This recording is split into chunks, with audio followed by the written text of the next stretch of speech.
Hey y'all. Okay, so today's talk is going to be the other side of what I usually address on this channel. Most of the time you hear me talk, I'm talking about following your dreams, following your passions, and um, and I would say probably fewer than 15%. And I can't say exactly what the polls because I can't remember. I've read so many polls, but it is a very small number of people who are actually in the fields that they are passionate about. Um, but there are a lot of people who said, well, I never heard the voice, that compelled me to go into some industry or go into some trade or art. Um, I do disagree with the idea that the voice never came. I believe that 100% of children hear a voice, 100% of children develop an interest, but often that voice is stifled out. It's snuffed out. The dream is extinguished. Could either be by the parents. Very often, most often, it's by the parents or by the teachers. Sometimes it's just circumstance. You grow up in a family full of tradesmen. Let's say all the men in your family are doctors, or all the women in your family are teachers or something like that, and then you just feel compelled to go into what they did, even though that's not what you really wanted. You know what I mean? Sometimes parents will discourage you from certain areas because they don't think that it's realistic, or you can make a living from it, or maybe they think it's too dangerous. You know what I mean? Or they don't think you're talented enough. Sometimes that can happen. Sometimes you can pursue something and just be naturally lazy, or not driven enough, not disciplined enough to make something of it. It doesn't come easy. You run into obstacles. You have um, preachers and people saying, well, maybe it's not for you. Maybe God didn't intend for it for you, something like that. So there's many reasons why we don't heed the voice, or we don't communicate with ourselves to find out what it is we are born to do. So, and then of course there are those who don't discover it until late. So you spent your entire career, who knows, in sales or working in the government, and then all of a sudden that music bug hits you at 40 years old. I think they call that the midlife crisis, right? And it is a crisis because the question is, do you pursue it, or do you continue with the career that you've been on for 30 years? That is a very important question. You've got family to feed. You've got a spouse to take care of or to support. Um, you have children that you got to, worry about. It doesn't make it's not practical. It's not pragmatic to stop what you're doing and go into a field that very often you know nothing about, other than that you like it. You know what I mean? Or you haven't fed into that skill enough to be good enough to make a living from it. So I would say, and I'm just going to throw this number out. Probably 80 to 85% of people out there are working in the field, and I'm pretty sure I've read this somewhere around that number. About 80 to 85% of people are working in a field that they are not passionate about. So the flip side of that is, what do I do? I did not pursue my dream, or I don't know what my dream is. That's a good one. I don't know what my dream is. Um, so the other side of the passion question, matter of fact, that's called a passion mindset. The other side is still involves passion, but we would call that the craftsman mindset. In a book I recently read, it's called the Cal Newport's "So Good They Can't Ignore You." He labels it the craftsman mindset, which is that's something I've already come up with that name, a craftsman's approach to studying something. And what that says is that regardless of where you are, regardless of what kind of work you do, if there's nothing that is pulling you in another direction, stay where you are. And the field there's a saying, there's a song. It's, if you can't be with the one you love, love the one you're with, right? Same goes for career. You may not love the career that you're in, but hey, this is what pays the bills. Um, uh, One of the reasons why we're not passionate about the fields that we work in is maybe because we're not excelling at it. Maybe it's because it's not satisfying. Why is it not um, uh, making you content? Why are you discontent with what you're doing? Why are you unhappy? Right? Is not paying enough money? Maybe it's because um, you're so powerless on the job that you cannot control, uh, you cannot effect the changes that you feel need to be made. Everybody on the job, if you're there long enough, you'll notice things that could be done, that should be done to improve efficiency, effectiveness, you know, employee retention, safety, things like that. So, according to that craftsman mindset, that we don't worry about passion in the beginning. We just learn all we can about the job. Um,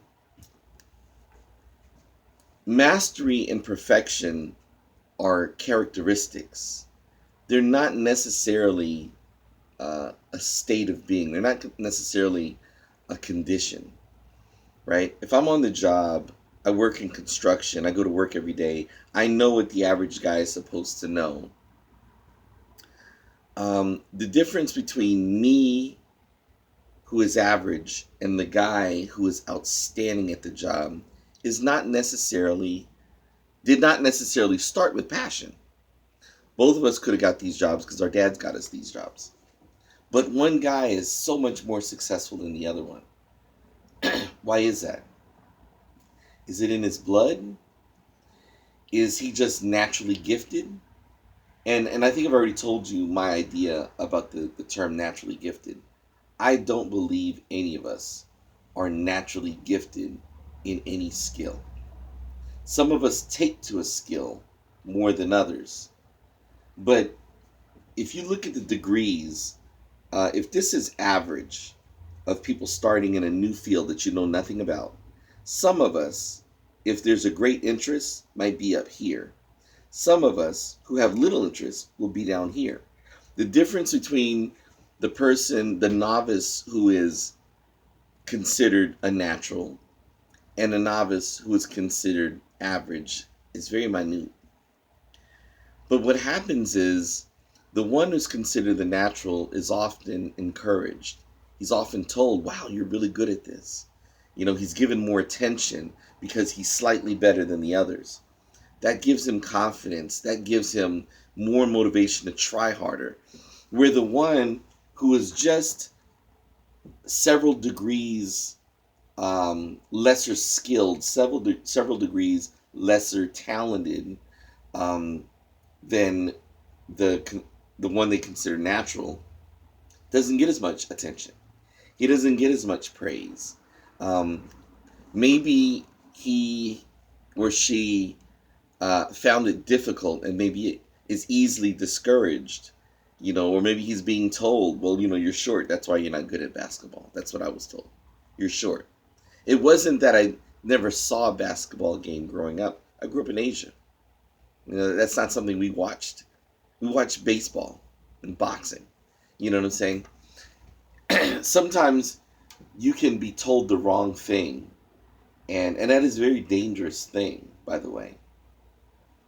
It is also dangerous to tell people who don't have a passion to follow their passion. Why is that? Because your passion, your calling, is not something that is set in stone. It's it's not something that can be measured, not something that can be proven, right? It is something that you can have an interest in, and you can have several interests, and you just pick one. But it's not necessarily that one thing that gets you out of bed in the morning and things like that.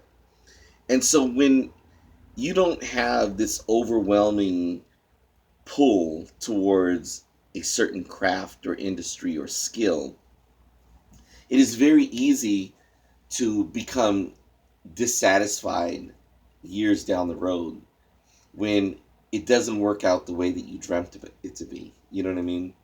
Or it's very easy to question yourself. Was I even cut out for this? You know, and that leads to a lot of job hopping. It leads to career changes, just sudden career changes, because people are being told the wrong thing. Like I said, there are some people who, ever since I was a kid, as far back as I can recall, when I was little, I had two interests, three main interests really. Traveling, seeing the world. Uh, I loved magic, all types of magic, like stage magic, illusion, as well as the occult. What they call witchcraft and black magic stuff. Maybe I saw it on a movie or something. I don't know. And then martial arts, and those were my passions, and I had them for life. I had them all my life. Very few people have been lucky enough to have that. So when you have someone that did not display, you have a someone who grew up not having a compelling pull towards one industry, it could be dangerous to tell that person to follow their passions or to rush them into something to make up their mind. They're 18 years old, never thought about what they wanted to do in life. It is dangerous to push them in the direction that they don't necessarily want to be. So, regardless of why you're here, but if you are part of that 85%, my advice for you is to just pick something that interests you, or pick the industry that you're already working in. If you work in the medical field, if you're working in business, if you're working in, construction, one of the trades, stay with that, but pursue all the knowledge you can. Make up your mind that discipline and attention to detail and perfection will become habits for you. Regardless of what it is, learn all you can, develop to the highest degree that you can develop, make the connections, because the social part of your growth in a field, in an industry, in a craft is equally as important as learning it. Getting with the right people, having someone mentor you and show you the way. Um, Simply pursuing whatever you're doing to the highest degree that you could. Reach the pinnacle of growth in whatever field that you're in. And I can almost guarantee you will find a passion there. There are a lot of people who are in jobs just because mom and dad got me this job. And they didn't necessarily like it as young people. But you catch them at 35, 40, 45 years old, they're masters at it by then. And what you'll discover is quite a few of them have a passion for it. But if you talk to them, you'll probably find out, as I did, that many of them didn't have a passion for it in the beginning. It was just something my mom wanted me to do this. My dad wanted me to do this. But the longer you were in it, the better you got at it. I tell you, my younger brother, who's now retired, he's semi-retired, went into construction almost by accident. He actually was working retail. Now, his passion was acting and modeling. That's what he wanted to do. We were younger. I mean, he's a much better looking than I am. He's tall, handsome, nice body. Um, the girls all loved him, and I think he was told he was good looking, and so he just kind of gravitated towards that direction. But I'm in a family of, I guess you would call us alpha males, and we are manly men in my family. We're strong men. We're not necessarily pretty boy. Well, definitely not pretty boy. We ain't got no pretty boys in the family except maybe my two younger brothers. Um, but they're handsome men. You know what I mean? They're confident. They're intelligent. They're strong, dominant men. Um, all the men in my family that I can think of are pretty much the leaders of the pack in whatever field, whatever social structure they're in, whatever social circle that they're in. Um, that is something that's just characteristic of what we call the Westray man. My brother, uh, being the good-looking kid that he is, uh, didn't quite fit in. That part of him didn't fit in with the rest of us, but he was kind of pulled towards that tough, rugged male, you know, beef eating male, um, family. The family man, the big daddy. Um, and what ended up happening with my brother was my brother went into the trades because he liked working with his hands. It made him feel more masculine. And he worked in retail in the beginning. It was a job that you wear a shirt and tie and you look pretty and stuff like that going to work. But he got a job, uh, I believe it was installing doors. That's a matter of fact, I think that's what it was. He was installing doors. And instead of a shirt and tie, he wore khakis and boots. And he became very good at it. And eventually, my brother invented a way to install a garage door in a driveway that did not have a garage.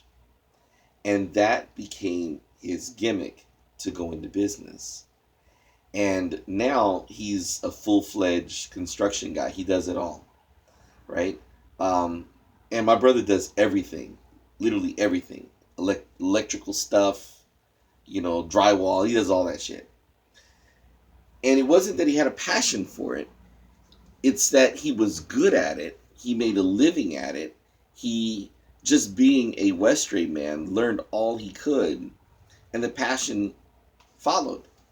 And now he's traveling from country to country building houses. You see what I'm saying? So, um, uh, very often, your passion doesn't precede skill. That most often, passion follows skill. You become very good at something, and then you develop a love for it because, one, you're celebrated because you have skill at it. You are respected because you have skill at it. You enjoy it because it comes easy to you and you have skill at it. You see what I'm saying? Because you have skill at it. And so, um, for those who don't know what their passion is, just pick something. Or stay in what you are, stay in the field that you're in, learn as much as you can, develop all the skills that you can, gather from all the sources, take workshops and seminars, read books, talk to people. If you have to move from one department to another, sometimes you have to learn a craft, you may have to work in several different aspects of an operation or of a trade to get the full picture, to fully understand it. You know what I mean? But be a man or woman of integrity. Be thorough. Pay attention to detail. Be focused. Be driven. Um, be thirsty and hungry for information. Uh, and what you'll find is you'll become so good at something that, one, doors will open to you that were not open to you before. Opportunities will come that won't come to others in your craft because they're not as good as you. And you'll find that satisfaction and contentment and self esteem, enjoyment, all that stuff just sets in automatically when you're good at it.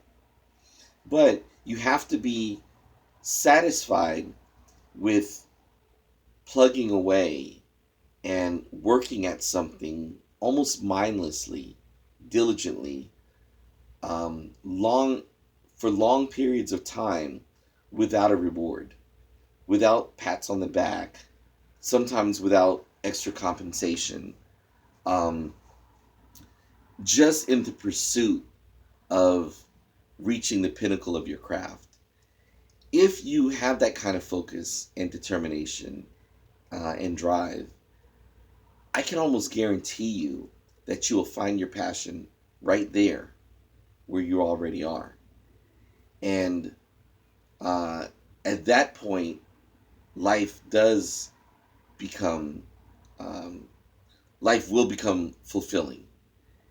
It not necessarily, not all of us are going to be um, destined to be a movie star or musician or a great artist or a great writer, a great athlete.